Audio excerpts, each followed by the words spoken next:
আপনারা নিশ্চয়ই দেখতে পাচ্ছেন সুরমা নদীর বর্তমান চিত্র। সুরমা, কুশিয়ারা, শাড়ি, গোয়াইন সহ সিলেটের যে সকল নদ-নদী রয়েছে সেগুলো কিন্তু আসলে বিপদসীমার কাছাকাছি, কোনোটি আবার বিপদসীমা অতিক্রম করেছে।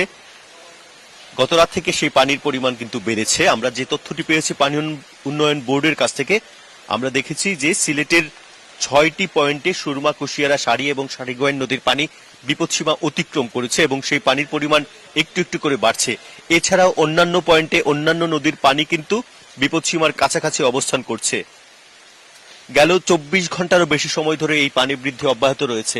পানি উন্নয়ন বোর্ড এবং আবহাওয়া অধিদপ্তরের পক্ষ থেকে জানানো হয়েছে যে উজানের পাহাড়ি ঢল এবং ভারী বৃষ্টিপাত এবং সেই সাথে সিলেটে বৃষ্টিপাতের কারণে কিন্তু এই বন্যা পরিস্থিতি সৃষ্টি হয়েছে এবং সিলেট জেলার প্রায় প্রতিটি উপজেলার নিম্নাঞ্চল কিন্তু প্লাবিত হয়েছে। এরই মধ্যে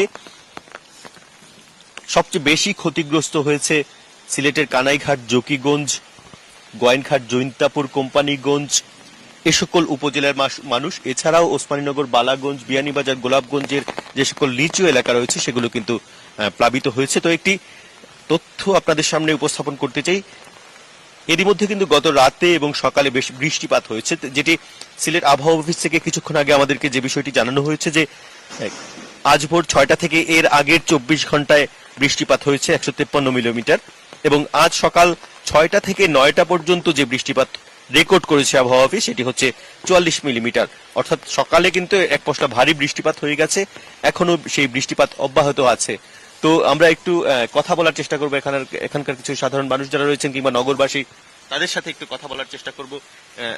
তাদের কি কারণ সিলেটে সুরমা নদীর পানি যেহেতু বিপদসীমার উপর দিয়ে প্রবাহিত হচ্ছে এবং বৃষ্টিপাত হয়েছে, সেক্ষেত্রে সিলেট নগরে জলাবদ্ধতা কিন্তু একটি ইস্যু হয়ে দাঁড়িয়েছে। অর্থাৎ এর আগেও আমরা দেখেছি জলাবদ্ধতা, নগরের নিচু এলাকা পানি ঢুকে গেছে সুরমা নদীর পানি ছড়া এবং খালবে।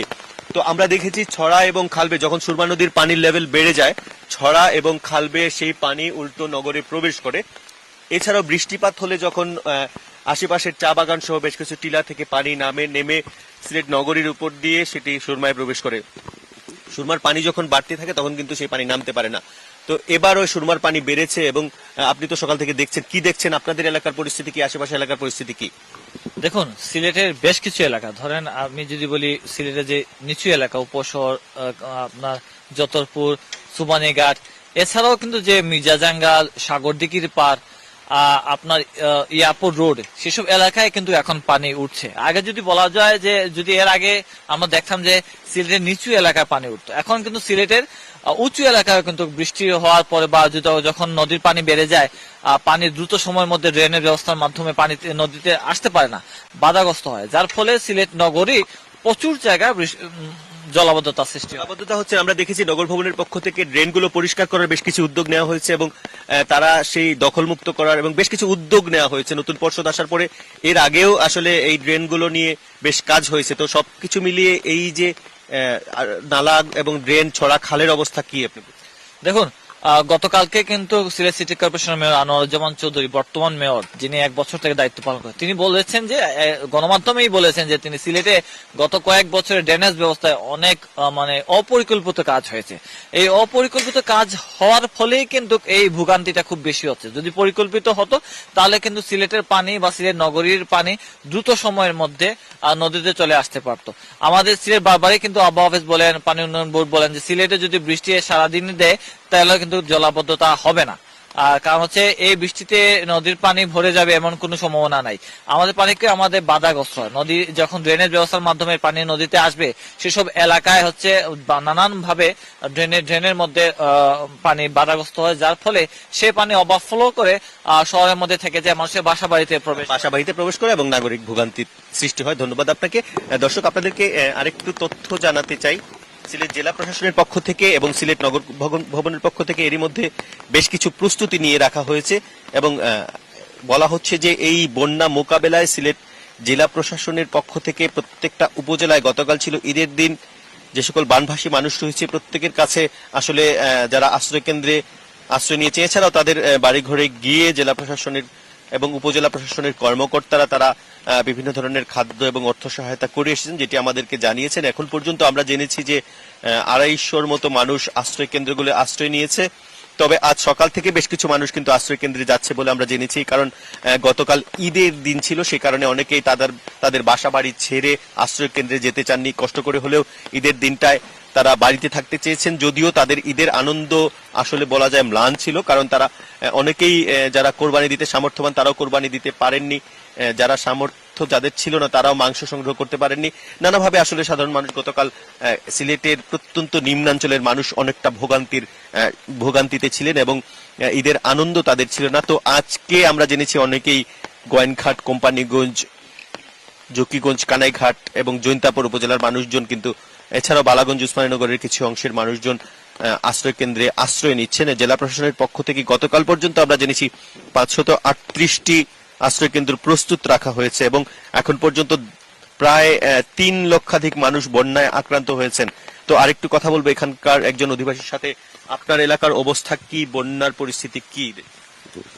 আমাদের এখানের অবস্থা তো মানে বাসা বাড়িতে পানি ঢুকছে, এই নদীর পানি আপনার ড্রেনের দিক দিয়ে হয়ে, তারপরে এই আমাদের অনেক রাস্তাঘাটে পানি, হ্যাঁ, গাড়ি, রিক্সা, অটো রিক্সা কিছুই চলতেছে না, মানুষ মানে অনেক কষ্টে আছে আর কি। মানে সামনে দিয়ে কি যে হবে আল্লাহই জানেন। সুরমা নদীর পানি বেড়েছে এবং সেই পানি যদি আরেকটু বাড়ে সেই পানি কিন্তু নগরীতে প্রবেশ করবে। সেক্ষেত্রে আপনারা যারা নিচু এলাকায় থাকছেন বা আশেপাশে, তারা কি প্রস্তুতি নিয়ে রেখেছেন, কি চিন্তা ভাবনা করছেন? পানি তো বাড়বেই, আর আমাদের শহরেই যখন এরকম অবস্থা, তাহলে গ্রামে তো আরো ভয়াবহ অবস্থা, আরো অবস্থা খারাপ, নিচু এলাকা। আর যদি অবস্থা আরো খারাপ হওয়ার সম্ভাবনা একটু বেশি যদি হয়, তাইলে আমরা আশ্রয় কেন্দ্রে যাওয়ার একটু মানে চিন্তা ভাবনা করবো আর কি। ইতিমধ্যে প্রস্তুতি আমরা নিয়েছি আর কি। অসংখ্য ধন্যবাদ। এই নাগরিক জানাচ্ছিলেন আসলে সিলেটে যখন এর আগেও জলাবদ্ধতা তৈরি হচ্ছে 2022-এর ভয়াবহ সেই বন্যার সময় কিন্তু সিলেটও বেশ কয়েকদিন জলাবদ্ধ ছিল, সে সময় আশ্রয় কেন্দ্র প্রস্তুত রাখা হয়েছিল। এবারও গেল কয়েকদিন আগে যে জলাবদ্ধতা, সে সময়ও আশ্রয় কেন্দ্র প্রস্তুত রাখা হয়েছে। এবারও সিটি কর্পোরেশন বলছে যে তারা আশ্রয় কেন্দ্র প্রস্তুত সহ তারা খাদ্য সহায়তা এবং চিকিৎসা সহায়তা দেওয়ার জন্য সব ধরনের প্রস্তুতি তারা করে রেখেছেন। তবে একটি বিষয় বলা হচ্ছে, সিলেট নগরে যে জলাবদ্ধতার সমস্যা হয়, এই সমস্যার দুটি কারণ। এক নম্বর, প্রথমটি হচ্ছে সুরমা নদীর পানি যখন সিলেট সিটি পয়েন্ট বলা হয়, সেই পয়েন্টে বিপদসীমা অতিক্রম করে তখন সেই পানিটি কিন্তু ছড়া এবং খালবে নগরীতে প্রবেশ করে।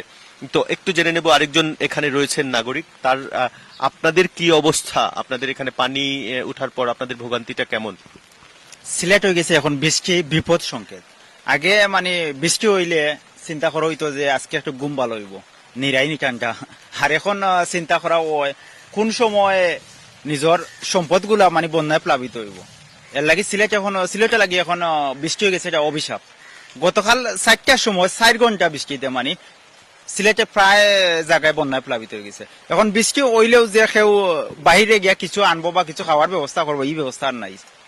অনেকটাই কষ্টে আপনারা পড়ে যান। খুব স্বাভাবিকভাবেই আসলে এই অতিবৃষ্টির কারণে এবং গেল কয়েকদিন ধরে আমরা দেখেছি সিলেটে হঠাৎ করেই ভারী বৃষ্টি হচ্ছে, যে কারণে স্থায়ী এবং অস্থায়ী জলাবদ্ধতা সৃষ্টি হয়েছে। গতকাল এরকম একটি অস্থায়ী জলাবদ্ধতা দেখেছি, যেটি চরম পর্যায়ে সাধারণ নাগরিকদের ভুগিয়েছে। হঠাৎ করেই আসলে ঈদের সকালবেলা সিলেট নগরের বিভিন্ন স্থানে নিচু এলাকা সহ বেশ কিছু স্থানে পানি ঢুকে যায় এবং বেশ কয়েক ঘন্টা সেই পানি ছিল। ঈদের কোরবানির দেওয়ার যে সময়টা, সেই সময়টাতেও মানুষ ভোগান্তিতে পড়ছে। ঈদের জামাত পড়তেও জামাতে নামাজ আদায়ের জন্য মানুষ ভোগান্তিতে পড়েছেন। অনেকেই আসলে সেই পরিকল্পনা পরিবর্তন করেছেন। তো সবকিছু মিলিয়ে সিলেটে বৃষ্টিপাত বেড়ে যাওয়া এবং উজারের পাহাড়ি ঢল, এসব কারণে আসলে নদ নদীগুলোর পানি বেড়েছে। আমরা একটু সুরমা নদীর আরেকটু চিত্র আমরা দেখাবো, সেই সাথে দর্শকদের দেখাতে চাই যে আকাশ কালো হয়ে এসেছে এবং কালো মেঘ জমেছে।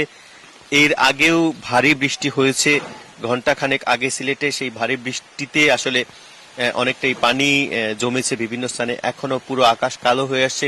আবহাওয়া অধিদপ্তর যে তথ্যটি জানিয়েছে যে এই অবস্থা চলতে থাকলে বৃষ্টিপাত বাড়বে এবং বৃষ্টিপাত বাড়লে স্বভাবতই সেই স্থায়ী এবং অস্থায়ী জলাবদ্ধতা দুটোরই শঙ্কা রয়েছে।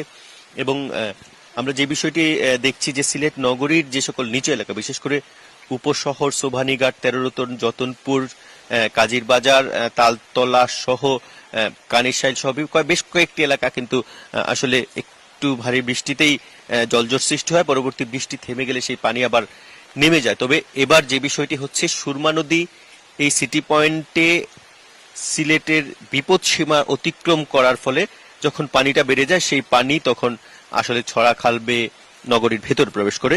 তো দর্শক, আপনাদেরকে সিলেটের বন্যা পরিস্থিতি এতক্ষণ আমরা জানাচ্ছিলাম, এবং আমরা যে বিষয়টি আবহাওয়া অধিদপ্তর এবং পানি উন্নয়ন বোর্ডের পক্ষ থেকে বলা হচ্ছে যে যদি উজানের পাহাড়ি ঢল অব্যাহত থাকে তাহলে এখন তো 6টি পয়েন্টে সুরমা কুশিয়ারা সারি নদীর পানি বিপদসীমা অতিক্রম করে আছে, বাকি পয়েন্টগুলোতে এসব নদীর পানি কিন্তু বিপদসীমার কাছাকাছি অবস্থান করছে। তো যদি উজানের পাহাড়ি ঢল কিংবা উজানে ভারী বৃষ্টিপাত অব্যাহত থাকে সেই পরিস্থিতি আরো অবনতি হতে পারে, তবে সেটির পরিমাণ কমে আসলে আস্তে আস্তে পানি নেমে যাবে। সেই বিষয়টিও আমাদেরকে আবহাওয়া অধিদপ্তরের পক্ষ থেকে এবং পানি উন্নয়ন বোর্ড এবং প্রশাসনের পক্ষ থেকে জানানো হয়েছে, এবং এই বন্যা মোকাবেলায় এবং বানভাসী মানুষকে সহায়তা করার জন্য সিলেট জেলা প্রশাসন এবং সিটি কর্পোরেশনের পক্ষ থেকে বেশ কিছু উদ্যোগ গ্রহণ করা হয়েছে। এছাড়াও নাগরিকরা বলেছেন যারা সামর্থ্যবান রয়েছেন তারা যেন বানভাসী মানুষের পাশে নানাভাবে তারা পাশে দাঁড়ান এই বিপদের সময়টায়, সেই বিষয়টিও কিন্তু নাগরিকরা দাবি করেছেন। তো সবকিছু মিলিয়ে এই ছিল সিলেটের বন্যা পরিস্থিতির সর্বশেষ আপডেট। পরবর্তীতে আপনাদেরকে আরো জানিয়ে দেব।